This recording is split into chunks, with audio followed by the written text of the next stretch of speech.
அன்பார்ந்த எனதருமை யூடியூப் நேயர்களுக்கு வணக்கம். இதுவும் ஒரு முக்கியமான பகுதி. அதாவது 6/3/2026 சனிப்பெயர்ச்சி ஆனது. இந்த சனிப்பெயர்ச்சி என்பது ஒரு 2.5 வருட காலம் ஒரு இடத்துல சனி உட்கார போறார். அப்ப ஒரு 5 ஆண்டு காலம் மகரத்திலையும் கும்பத்திலையும் வலுவாக இருந்தார். இப்பத்தான் அவருடைய ஆதிபத்தியமுடைய அந்த வலிமை அடுத்தடுத்து போகும்போது என்ன தான் சொந்த வீட்டில் இருக்கும்போது அதிகாரம் எல்லாமே இருக்கத்தானே செய்யும். அப்ப அடுத்தடுத்துக்கு போய் மீனத்துல போய் உட்காந்துருக்காரு. ஆனா அங்கேயும் அவருடைய சொந்த நட்சத்திரம் இருக்கு. அதனால நம்ம குறைச்சி எடை போட முடியாது. இருந்தாலும் என்ன சொன்னா, இந்த சனிப்பெயர்ச்சி காலங்கள் எப்படி இருக்கும் அப்படிங்கிற ஒரு இது எல்லாரும் தெரிஞ்சுக்கிட்டு நல்லதாக இருந்தால் நல்லதாக பயன்படுத்தணும், கெட்டதாக இருந்தால் அதை எப்படி நாம் நல்லதாக பயன்படுத்த வேண்டும் என்பதுதான் ஜோதிடத்தில் சொல்லப்பட்டுள்ளதே தவிர அப்படி பண்ணிரு இப்படி பண்ணிடலாம் நான் சொல்ல மாட்டேன். நம்மளுடைய உண்மையாகவே என்ன சொன்னா நம்மளுடைய ஜோதிடத்துல நமக்கு என்ன திசை, என்ன புத்தி, என்ன அந்தரம், இதான் ரொம்ப முக்கியம். அதுல இது ஒரு பாயிண்ட், சப்ஜெக்ட். அந்த விதத்தில் மேச ராசிக்கு விரைச்சனி ராசிக்கு 12ல் வர்றதுனால இது விரைச்சனியாக ஓடிக்கொண்டிருக்கிறது. அப்ப இனி என்ன சொன்னான்னா 6/3/2026 இது தொடங்கியாச்சு. 2.5 ஆண்டு காலம் ராசிக்கு 12ல் இருக்கும்போது நீங்க ராசிக்கு 12 மட்டும் கணக்கு பண்ணக்கூடாது. அது ஜென்ரலி ராசிப்படிதான் சொல்லுவாங்க. லக்கணத்தின்படி என்ன ஆதிபத்தியத்தில் இருக்கு, லக்கணத்தின்படி என்ன ஆதிபத்தியம், ரெண்டையும் கம்பைன் பண்ணிக்கணும். உங்களுடைய லக்கணத்தின்படி என்ன இருக்கிறதோ அதிலும் நீங்கள் பிளஸ்ஸாக இருந்தால் பிளஸ்ஸாக வச்சுக்கணும். ஏன்னா சனியோடைய உண்மையான சொருவம் 3, 6, 10 கூட நான் சொல்ல மாட்டேன், 3, 6, 11 இந்த இடங்களில் இருந்தால் விசேஷமே. இல்லைன்னா அவர் கொடுக்குற குடைச்சலை கொடுத்துதான் ஆவார். அதுல யாரும் நீங்களாம் தப்பெல்லாம் முடியாது. அந்த விதத்தில் என்ன சொன்னான்னா மேசராசிக்கு விரைச்சனி பண விரயம்லாம் ஆகும். அப்ப நீங்கள் என்ன செய்யணும்னா, இந்த விரய செலவுகள் ஏற்பட போகிறது. அது நம்மளுடைய வயதுக்கு தக்கன. அப்ப இப்போ ஒரு இளமையானவனாக இருக்கிறார்கள் என்று சொன்னால் என்ன செய்வது, வேலைக்கு எங்கேயாச்சும் பணத்தை கொடுப்பான். ஏன்னா இந்த காலத்துல அப்படித்தானே. சனின்னா தொழில், ஒரு வேலைக்கு எங்கேயாச்சும் 10 லட்சம் கொடுங்க, 15 லட்சம் கொடுங்க, நாங்க உடனே முடிச்சு கொடுத்துருவோம் அப்படிங்கிற மாதிரி ஒரு பேச்செல்லாம் வரும். இந்த காலத்தில் இந்த இளமையான வேலைக்கு காத்து கொண்டிருக்கின்ற நபர்கள் இந்த பணத்தை கொடுத்துட்டு ஏமாந்துவான். அது என்னது, விரைய செலவாயிரும். விரைய செலவு.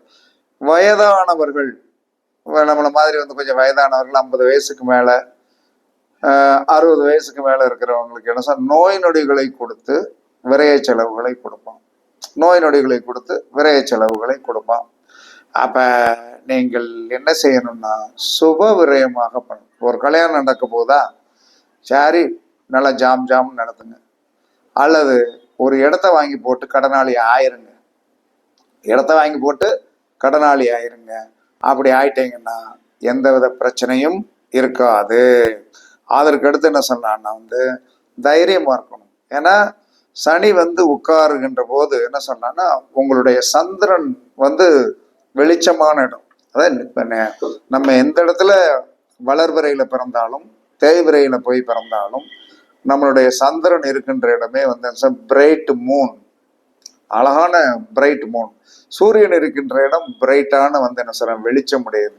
இது ரெண்டு தான் முக்கியமானது. இந்த இடத்தில் சனி வரும்போது இருட்டுக்கு காரகத்துவம் உடைய இந்த சனி மேசராசிக்கு 12ல் வரும்போது உங்களுடைய மனோநிலையில் என்ன சொல்லலாம்னா சின்ன பாதிப்புகள் வரத்தான் செய்யும். டிப்ரெஷன் மைண்ட் ஆவீங்க. பிரச்சனைகள் வந்தவுடனே எமோஷன் ஆவீங்க. அப்படியெல்லாம் ஆகக்கூடாது.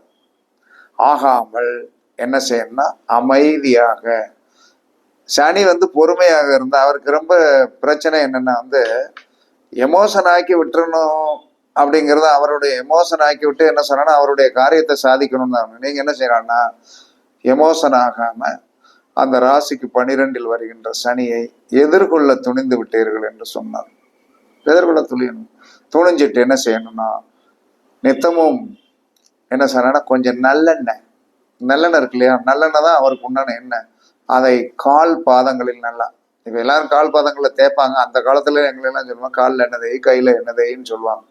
நீங்கள் யார் ஒருவர் வந்து என்ன சொல்லலாம்னா வந்து கால் பாதங்களில் நல்லெண்ணெய் தேய்க்கிறீர்களோ சனி வந்து கொஞ்சம் உங்களை வந்து என்ன சொன்னாங்கன்னா ரொம்ப பாதங்களுக்கு அப்பாற்பட்டு தேய்ச்சிங்கன்னா ஒரு மாதிரி பிசு பிசுன்னு நல்லெண்ணெய் வந்து ஒரு மாதிரி இருக்கு. தேங்காய் எண்ணெய் தேய்ச்சா எந்த பிரச்சனையும் இருக்காது.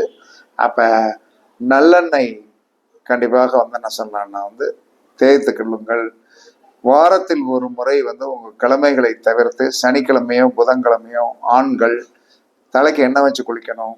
பெண்களாக இருந்தால் வெள்ளி செவ்வாய்க்கு வந்து என்ன சொன்னா தலைக்கு எண்ணெய் வச்சு நல்லெண்ணெய் வச்சு தான் குளிக்கணும். இப்படி குளித்து விட்டு குளிச்சீங்கன்னா கண்டிப்பாக உங்களுக்கு பாதிப்புல இருந்து நீங்க தப்பிச்சுக்கலாம். இல்லைன்னா தப்ப முடியாது. கண்டிப்பாக மேச ராசியை நல்லா வந்து என்ன சொன்ன வச்சு செய்வார் அப்படின்னா சாஸ்திரம் சொல்லுது. இருந்தாலும் நாம் வந்து மேசராசிக்காரங்க எப்பயுமே தைரியமானவங்க. என்ன இன்னொரு பிரச்சனை தெரியுமா, மேசராசியில தானே சனி நீசமாகிறாரு, அங்கிருந்து வந்து இங்கதானே நீசமாயிப்பாரு, நாங்க பாத்துக்கணும் அப்படிங்கிற ஒரு வல்லமையெல்லாம் மேசராசிக்காரர்களுக்கு உண்டு. அதனால பயப்படாதீங்க. கண்டிப்பாக மேசராசிக்காரர்கள் வந்து என்ன சொன்னா ஜெயிப்பதற்கு வழி என்ன சொல்றான்னா கண்டிப்பாக சனியோடைய தானியமாகிய எள்ளுருண்டை வந்து 8 எள்ளுருண்டை இப்ப கடையில எல்லாம் விற்குது. 50 ரூபா டப்பா, 120 ரூபா டப்பா, அவ்வளவுதான் முடிஞ்சது. யாராவது என்ன சொன்னான்னா வந்து இந்த தெருக்களில் தூத்து கொண்டிருக்கின்ற பெண்களுக்கு நீங்கள் வந்து என்ன சொன்ன எள்ளு மிட்டாயை கொடுத்து, ஏன்னா பொம்பளை வந்து என்ன செய்ய எள்ளு மிட்டாயை ரொம்ப விரும்பி சாப்பிடுவா. அதை நீங்க வந்து கொடுக்கணும். கொடுத்து உங்களுடைய கஷ்டத்தை போய்க்கிடுங்க. பெரிதாக வந்து என்ன சொன்ன பயப்பட வேண்டாம். இது காலகாலமாக வழக்கமாக வந்து என்ன சொன்னா வந்து நடக்கக்கூடியதான். இருந்தாலும் ஒரு இருட்டு கிரகம், ஐஸ் கட்டி பனிக்கட்டி கிரகம் நம்மளுடைய ராசிக்கு 12 வரும்போது கொஞ்சம் வந்து என்ன சொல்லலாம்னா வந்து நாம் தடுமாறக்கூடிய நிலைமையும் உடலில் வந்து என்ன சொல்லலாம்னா வந்து பிணிவீடைகளை கொடுக்கக்கூடிய நிலைமைகளும் இருக்கத்தான் செய்யும். அதை நீங்கள் பெரிதுபடுத்தாமல் கால் பாதங்களில் நல்லெண்ணெய் தேய்த்து வாரம் ஒரு முறை புதனோ சனியோ வந்து என்ன சொன்னா தலையில் எண்ணெய் வைத்து குளித்து எள்ளுருண்டை 8 இந்த தூய்மை பணியாளர்களுக்கு ஒரு 15 நாளைக்கு ஒருக்க சனிக்கிழமை தானம் பண்ணுங்க. இது உங்களுடைய பிரச்சனைகளில் இருந்து உங்களை விடுவிக்கும் என்று எனக்கு தெரிந்த விவரங்களை சொல்றேன். ரொம்பையும் பயப்படாதீங்க. நான் பயமுறுத்தக்கூடிய ஆள் இல்லை. என்ன காரணம்னா எல்லாத்தையும் அனுப்பிச்சுதானே ஆகணும். அதனால நீங்க வந்து கரெக்டா செய்யுங்க. கண்டிப்பாக உங்களுடைய வாழ்க்கையில் வந்து என்ன சொல்லலாம்னா வந்து கவனமா இருக்கணும், நிதானமாக இருக்கணும். ஏன்னா மேசராசிக்காரங்க டென்ஷன் ஆனவங்க. அப்ப நிதானமாக இருக்கணும். அதனால கவனமாக இருங்க. ரொம்ப மனதை போட்டு குழப்பிக்கிடாதீங்க. தன்னம்பிக்கையோடு இருந்தால் நீங்கள் வந்து என்ன சொன்னாங்கன்னா வந்து ஜெயிச்சிருவீங்க என்று கூறி உங்களிடமிருந்து விடைபெறுவது சிப்பிப்பாறை ஜோதிடர் சாதி ராகவன் ஜெயபாலாஜி. சுகமே சொல்க, சுகமே சொல்க. வாழ்க வளமுடன், வாழ்க வளமுடன். வணக்கம், வணக்கம், வணக்கம், வணக்கம், வணக்கம்.